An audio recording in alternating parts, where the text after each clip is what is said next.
I posted to my Instagram story asking all of my followers what the most important thing to do to make a street car turn into a drift car is. The top 3 answers were a welded diff, a bucket seat, and a good driver behind the wheel. I recently picked up 2012 BMW 135i and I've done exactly that. This is a completely stock car. The only thing we've done to it is weld the rear differential, add a handbrake, and a bucket seat. We're gonna take it to the track and we're gonna see if just those 3 things are really all you need to turn a street car into a drift car. So far, I paid $9,000 for this car. I paid $100 for a handbrake and we welded the differential here in the shop. So we did not add any calipers to the rear. We added an inline handbrake and let's take it to the track and see if $9,100 is really all you need to go drifting. All right, at the moment we're having some technical difficulties with our inline handbrake system, but we're gonna get that sorted. The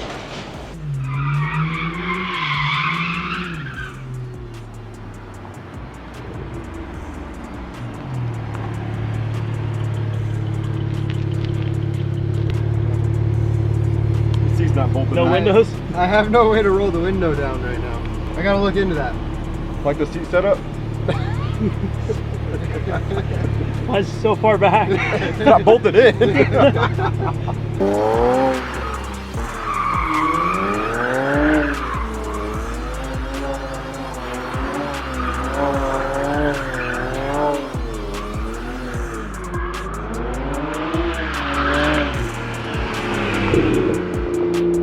Yep, this thing is a certified ripper. So I'm excited to see what it does at the track.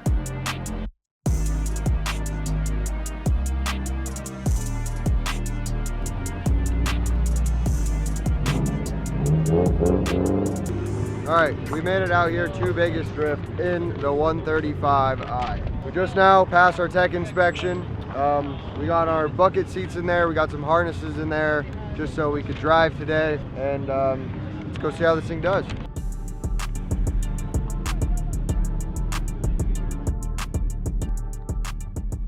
We got the 1 Series lined up out here next to our 2 M3 practice cars, and today me and Cameron are gonna go out there and spin a whole lot of laps and get some good practice in.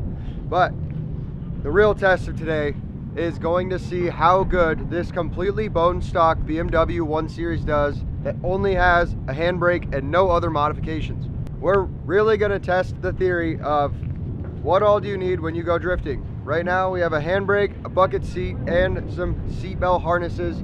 Obviously, you know, we had to put some Nitto tires on there wrapped in some Enkei wheels, you know, to get it looking good and get the front end nice and stuck to the ground. But outside of that, everything else is bone stock, and let's see what happens. Wait, did you say wrapped in Enkei wheels?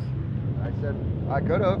You said wrapped in Enkei? I could have said Nitto tires wrapped in Enkei wheels. It's a possibility. I think that's what you said. Wrapped in some Enkei wheels. I don't think I did, but You did said that. whatever. They got the point. You get it. Alright everyone, this is test number 1 with this bone stock BMW 135i at the start line right now, and we are about to get the green light to go do our first lap. I actually have no idea what's going to happen. I don't really have any expectations, but I think it'll definitely be interesting. Let's rock.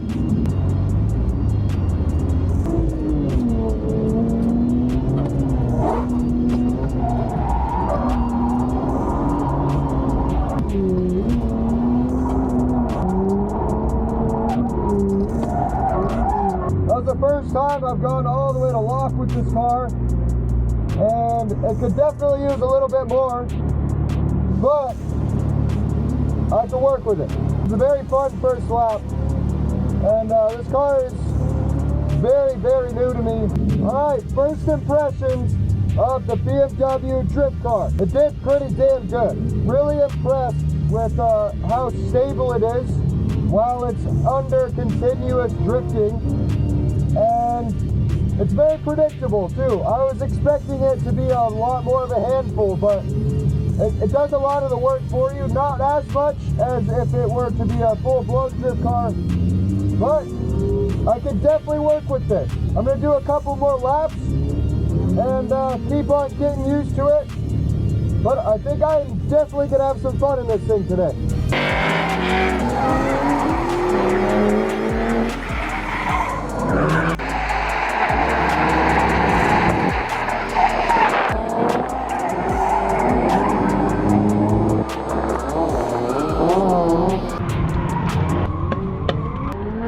This thing actually does really solid. I think right now my only complaint is when I bought this car, it came with lowering springs on the rear and they're super soft.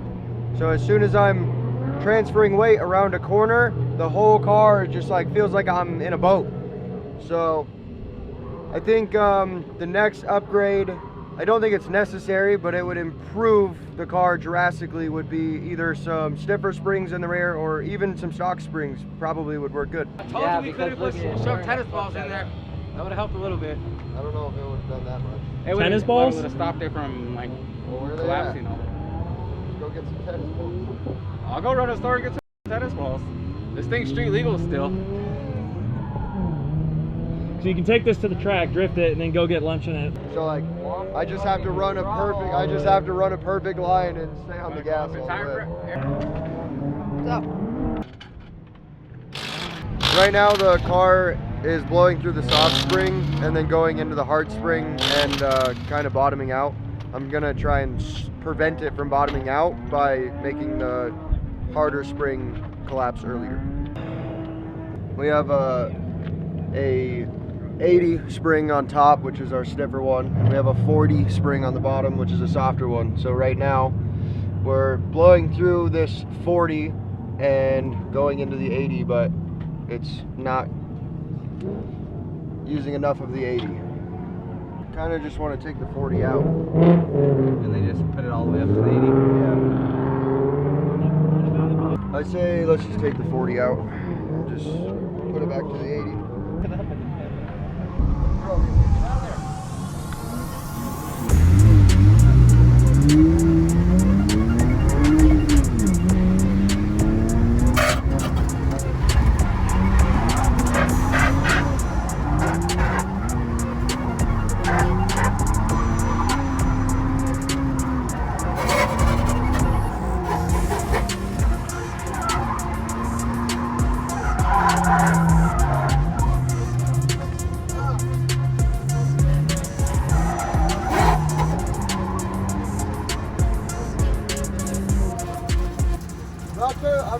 I'm not entirely sure what just happened there, but this car is so quiet right now, and I have earmuffs in my helmet, so I can't hear the RPMs of the car. It's very hard to stay in the turbo when I can't hear the car.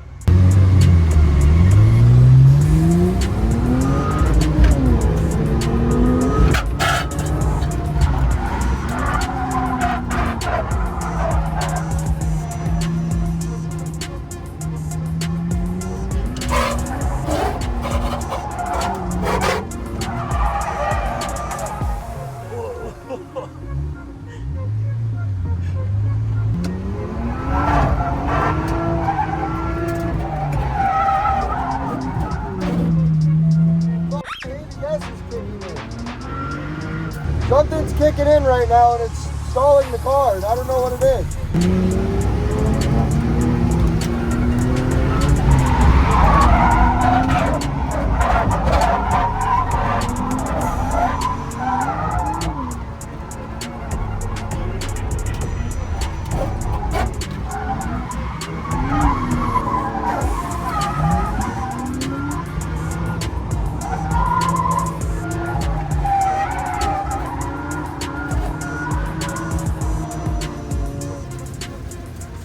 It didn't cut out that time. I don't know. I didn't change anything. I think it started cutting out at the end, but really weird. Our second time out on the track with the 1 Series.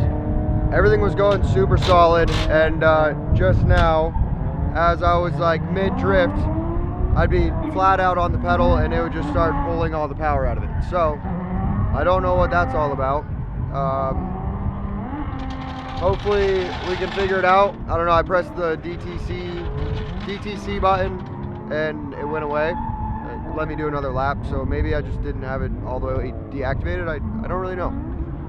But we spun out one time with Cameron right on our butt, and he almost nailed us, but saved it. Good save from him.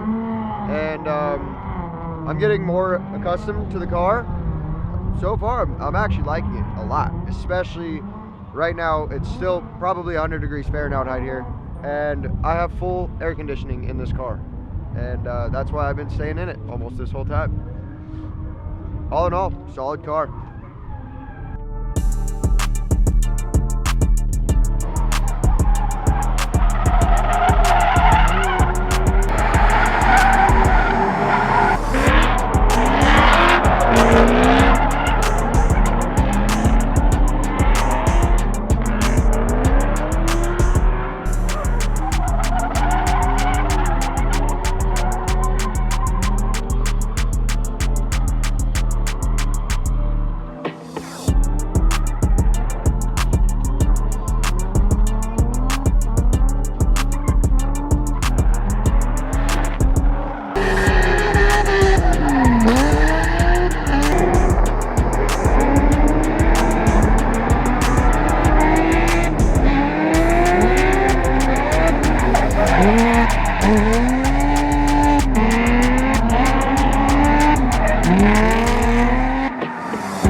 What'd you do?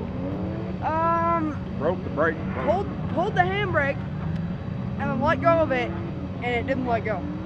Completely spun the back brake rotor around and just locked everything. Not brake rotor, but caliper. Locked everything. So Well, you weren't supposed to break it. on purpose. All right, my final consensus of the BMW 1 Series. I'm officially naming this the Seat Time Stallion because we've been here for the last 4 or 5 hours, only gone through half a set of tires, and the thing has been on rails all day. It started to overheat a little bit and pull some power back. I'm pretty sure that's what the issue was, a little overheating, but like I said, it's hot as hell out here, so that's to be expected. But wow, what a solid car. I'm gonna put a smaller master cylinder into the handbrake to make it easier to pull, and stock springs in the rear, and honestly, I'll probably just leave it like that. But the car was so good. It came here on a trailer because we were fully expecting it to break. I'm gonna drive it home. See ya.